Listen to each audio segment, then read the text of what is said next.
A beautiful city on the banks of the Dnieper River was liberated only a month ago, after being captured on the very first days of the war. In other places where Russian troops were terrorizing civilians, we saw the horrors of war crimes and witnessed how life literally went out of this village or city. Kherson was the only regional city that Russia seized. Today we will discuss what Ukraine managed to achieve in terms of restoration and providing normal life, and right now to help Kherson deter Russian challenge, and what solutions should be offered to Kherson to withstand this really hard winter. Hello and welcome. This is the Solutions from Ukraine podcast, which is brought to you by the Rubryka media outlet. My name is Vladislav Faraponov. I am the co-host of this podcast and also an analyst at Internews Ukraine, a Ukrainian media NGO. And I'm joined by my colleague Anastasia Rudenko, who is editor-in-chief of the independent all-Ukrainian Rubryka media outlet. And before we start, let me remind you that you can support us at Patreon.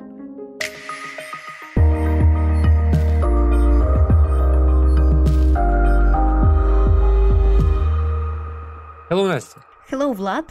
Yes, today we will talk about Kherson, the city Rubryka visited just 3 days after the liberation. We would share not only our emotions from the visit directly, but how the city operates now, what people think. Let's start with the very first days of the war. And Vlad, please tell us more about the importance of Kherson. Yeah, sure. Well, a quick note that I'm not a military expert, but some tendencies can be summarized even from the media, which I will do first, and then we will share our stories from Kherson. So, actually, number one is that Kherson is the only regional city that Russia captured at the beginning of March this year, and it makes it really important for Russia. And at the same time, it makes it even more important for Ukraine to recapture this city. So it is located in the south, the closest city to the occupied Crimean Peninsula, which was occupied by Russia in 2014. Its population is like around 300,000 people. It is almost half of the Washington, D.C. area, for example. And it is a regional city. In Ukraine, it means that all central authority is located there. I mean, state administration and especially, which is important during the war, like more civilization, as we call it. I mean, more malls, shops, different stuff to go and others. I've been to Kherson several times, and it was really very clean. It was really so diverse, I would say, and I really hope to see the same Kherson actually one day too. And the city was under occupation of more than 255 days. So presumably, damage to the city, to its population, cannot be counted in money value for now. As there was no water, I mean drinking water, no heat, as it was liberated at the beginning of November, but still October and September were pretty cold. So imagine in November people had to grab water from the Dnieper River, which of course is not clean, to have it like a drinking water, and again, people took the water from the river, and it is the 21st century. Yes, our reporter saw this firsthand, and when you think about it, it's more than just horrible. Indeed. So at first, this target was kind of strategic, and it paved the way to attempt to attack my own city, Mykolaiv, which has 2 seaports. And the strategic task was actually to get to Odessa, another seaport, and control the whole south. The larger idea, for Russia, was to capture those cities and then use them as a military advance. But Also, another aspect of it is that Russians wanted to get the seashore cleared so that Ukraine's air defense systems, for example, could not shut down the missiles. And by south, I mean actually those three regions. But there are more to the north. Of course, it would have become a ticking bomb for them too. I mean, it is Kropivnitsky and Zaporizhia, and for example, in the Zaporizhia region, the nuclear power plant is located, which is under occupation, and it remains dangerous for the whole world. The second point for Russia was to show that the so-called quiet Kherson, I mean that they weren't launching missiles when Russian troops were in the city, obviously, but at the same time there was no reliable information at the time of occupation. So it was mostly about some pieces from the media through volunteers, and of course, it shouldn't be compared like uh, with the normal functioning of the media in the city. So Ukraine fought back in Mykolaiv, but it was under massive shelling all the time, especially those parts of the city which are closer to Kherson. And the same tendency right now is happening in Kherson. We'll talk about it later. But that is why the liberation of Kherson was important not only to the local population, but for the whole regions nearby. And it became, I would say, safer in those regions. But unfortunately, Russia still shells the city of Kherson. Sometimes it can be up to 40 missiles a day, and it made actually local population leave the city. Yes, but time flies. And what is the key takeaway from the months of liberation? The key takeaway here is actually the following: that the occupation of Kherson proved that in the 21st century war, liberating is not enough. You need to control the city or village and the certain area nearby. For example, like with regard to Kherson, it is about 30 kilometers, which is 18 miles. And also, let's think about the timeline for Kherson's liberation. It was really not fast as many people think, but it was long awaited for the whole country indeed.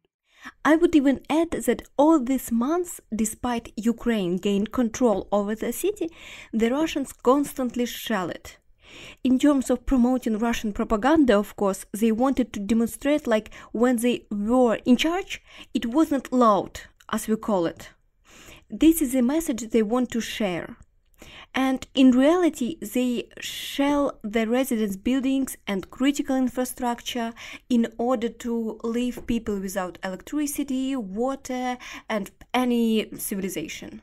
Yes, it is something we have seen in Mykolaiv during the summer, but the major difference is that, unfortunately, Russia knows the city of Kherson right now really well, and Russians launch missiles at areas where they could not get to Ukrainian military objects, and they literally cannot do any harm to Ukraine's armed forces in the region, but instead they just again they launch missiles at civilians. Yes, so the issue right now is that Ukraine's armed forces managed to push Russians back to the so-called left bank of the Dnipro River, and the issue is actually this old river. The advancement would not be easy, and it is winter time. So the Ukrainian army will find another way to push them back far from the city. And it is very evident that many residents wanted to evacuate from the city. No wonder, as local residents made sure their relatives on the mainland were alive, for example, and they decided to spend this dangerous winter in a safer place. And by the way, the Russian retreat from the city allowed Ukraine to restore the train connection, and people could go to the city much more easier. Yes, so evacuation, it is the solution number one. as it was literally stopped and was not allowed by the occupiers administration. We have seen actually many reports from the occupied Snihurivka and Mykolaiv region, for example, and Kherson, that people were not allowed to leave the city in several directions. So most of them were uh, okay to leave the city in the direction of the temporary occupied land, but not to the territory which was under Ukraine's control, and it is really important to understand.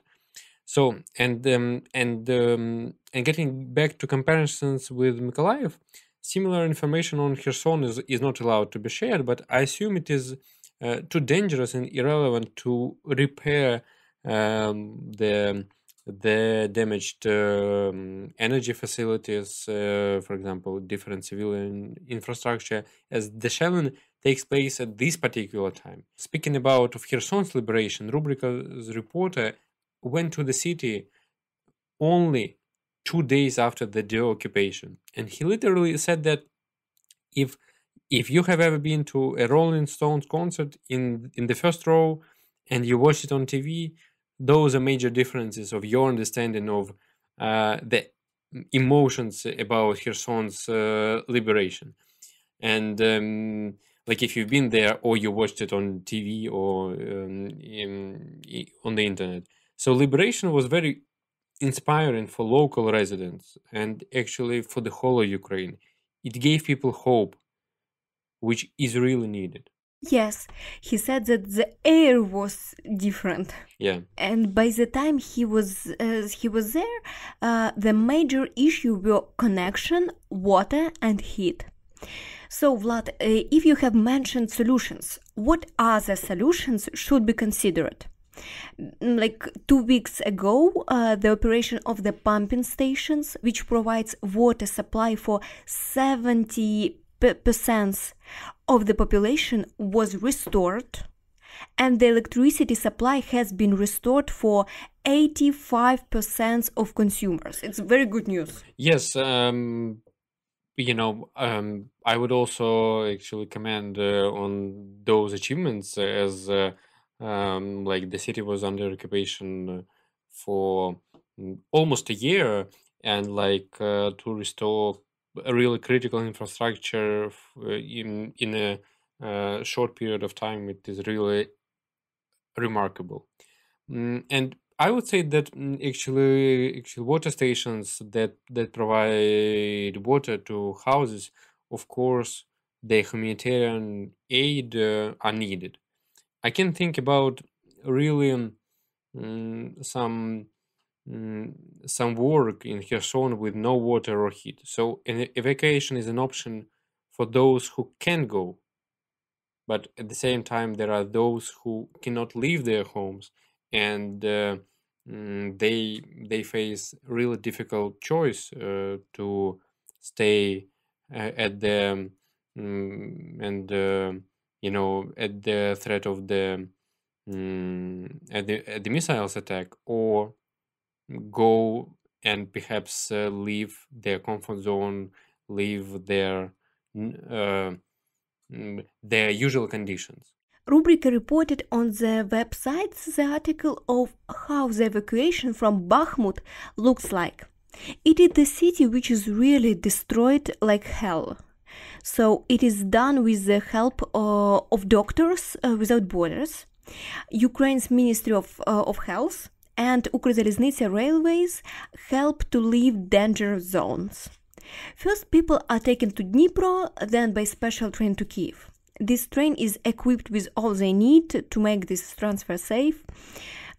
Those are the people who hardly walk. Running to the basement and then back to the second floor is very difficult to them. Yes, and those stories are really horrible, and we should commend those who agreed to evacuate and also those who arranged the evacuation. The train is not a usual car. It takes a lot of people, but it takes also like a lot of time to prepare such a train. And the war made a lot of people choose to go or not, and no one knows actually which solution is better, we'll post the link to the story in the descriptions with pictures. It is the case when you don't need actually many words to get a sense of the attitude of those people, and you can see on like everything is written on their faces. I have just talked to one of my colleagues, Serhiy Nikitenko, chief editor of the local media outlet Most. Most was founded by Katerina Gandyuk, a Ukrainian anti-corruption activist who died after acid attack. And Serhiy described how the city and the region in general operates now. So the most important factor is again that the city is being shelled. But Ukrainian power engineers are repairing everything and restoring electricity, water, and heating. This is the situation in almost the entire city, except one neighborhood, and perhaps there will be even no heating this winter. As we have mentioned today, restoring anti-missiles is not easy, of course. The second solution is that Ukraine needs air defense system to put it there very Absolutely. much. And despite being liberated, many food supplies are still provided from other regions. And let me put some details.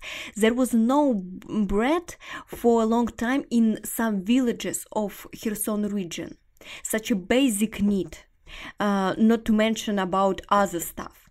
And still, in the villages nearby, volunteers provide food.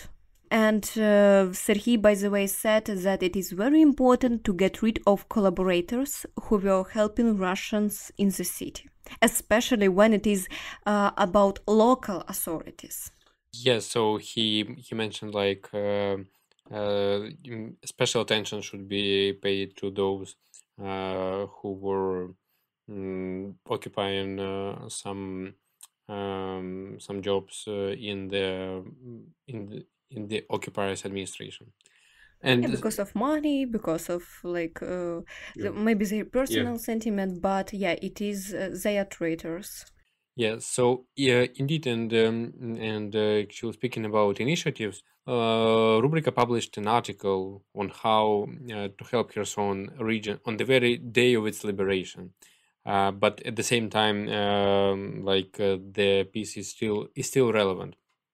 So it contains a guide on the website, which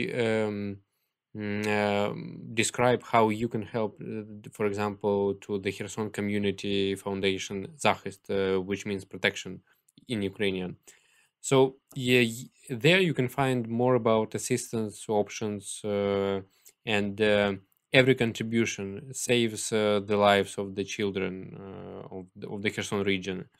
And also you can help organize, for example, fundraising events as the national network of local philanthropy development did. So also you can repost their posts. Informational support is also important, and just follow them on social media and others. Yes, occupation was really the hardest test. That's why Ukraine needs even more support from the world right now.